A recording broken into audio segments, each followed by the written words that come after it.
Hey guys, welcome once again to my channel. This is a special birthday upload for all my wonderful subscribers, and I want to share something special with you. Many people define grace as God's goodness extended to us even though we don't deserve it, right? I agree. But from experience, I define grace as the empowerment from God to become something which logically you could never be. When God empowers you to be something or somebody which otherwise you could never ever have become. We see grace in the life of Joseph. I want to use the lives of certain people in the Bible to explain what I'm trying to say.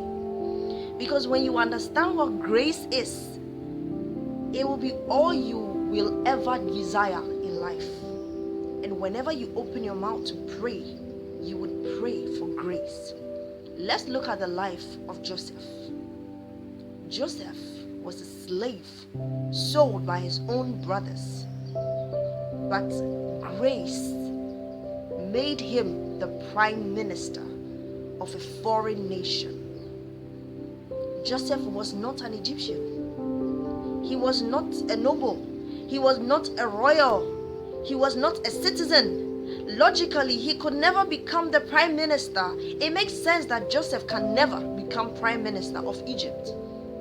He wasn't even a normal peasant in Egypt. No, he was a slave. But grace made him the prime minister.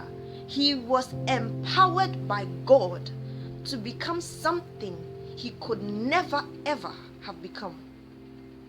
God designed everything to fit so perfectly. Joseph went to the prison, and all of a sudden the butler sinned against Pharaoh and was thrown into prison to meet Joseph.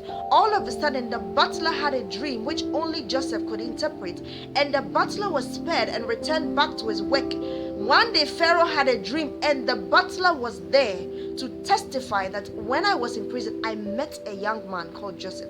Everything was just arranged in such a perfect way that in the end, Joseph, the slave, the one hated so immensely by his own brothers, he became prime minister of Egypt. Let's go to the life of Esther. Grace, once again, an ability given you by God, an empowerment when God manipulates every single thing to give you a position, when God creates a vacancy just for you. That is grace. It is God going all out to make you something so great that your imagination never reached there. You couldn't think about it, but God made you that thing. Esther, Hadassah, I love her. She was an orphan. She was an exile. She wasn't a Babylonian or anything like that. She was an Israelite. They were in exile. So you can say they were slaves in a foreign land. And she was an orphan. But grace took her to the palace. How come Queen Vashti all of a sudden did something wrong and was stripped of her crown? How come there was somebody to advise the king that why not gather the virgins and select one and make her queen? How come Esther had to be there at that very point? What was so special about her? Was she that beautiful? The noble daughters and the princes and the princesses and whatnot, and all these other wealthy, well brought up girls who were brought up fit for the palace were all there. But Esther was a slave, and she was an orphan. She was not enough, but grace took her to the palace.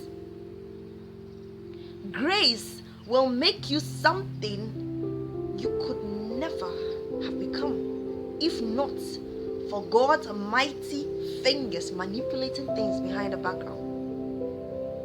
You see, when we say that the grace of Jesus Christ, have you actually thought about it? What it actually means when we say the grace of Jesus? We could never have become sons and daughters of God.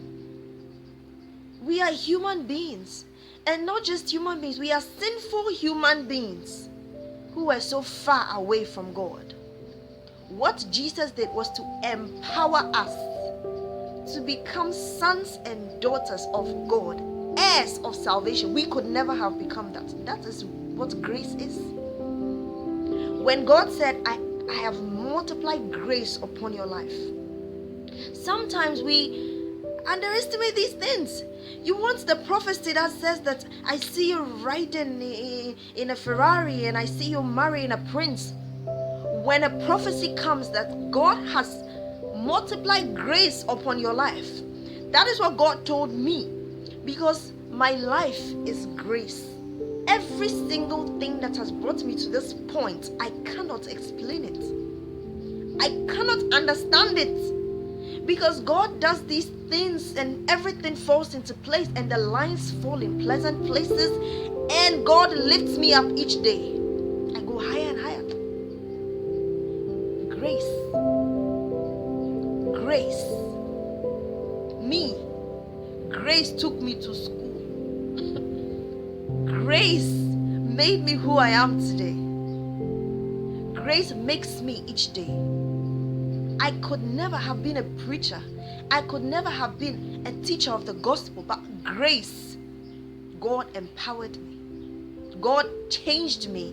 He took me through a process and removed all the ugly things from my life and washed me, cleansed me, and declared me a prophet to the nations, declared me a preacher and a teacher, and here I am. Grace. And that's what I want to share with you. When you pray, intentionally ask for grace. Tell God to multiply grace upon your life, because sincerely it will change you. When grace is enough for you, oh, you can be anything. Nowadays, when I sit down to daydream the things I am able to imagine, I am living it here. The God of wonders and the God of all possibilities has revealed himself to me, such that when I start to imagine things, it's almost limitless, because I just go deep in there and I know that grace can get it for me. Guys, today as I celebrate my 24th birthday, this is my gift to you. Grace has made me, and grace will change your life. So whenever you pray, pray for grace. I love you guys.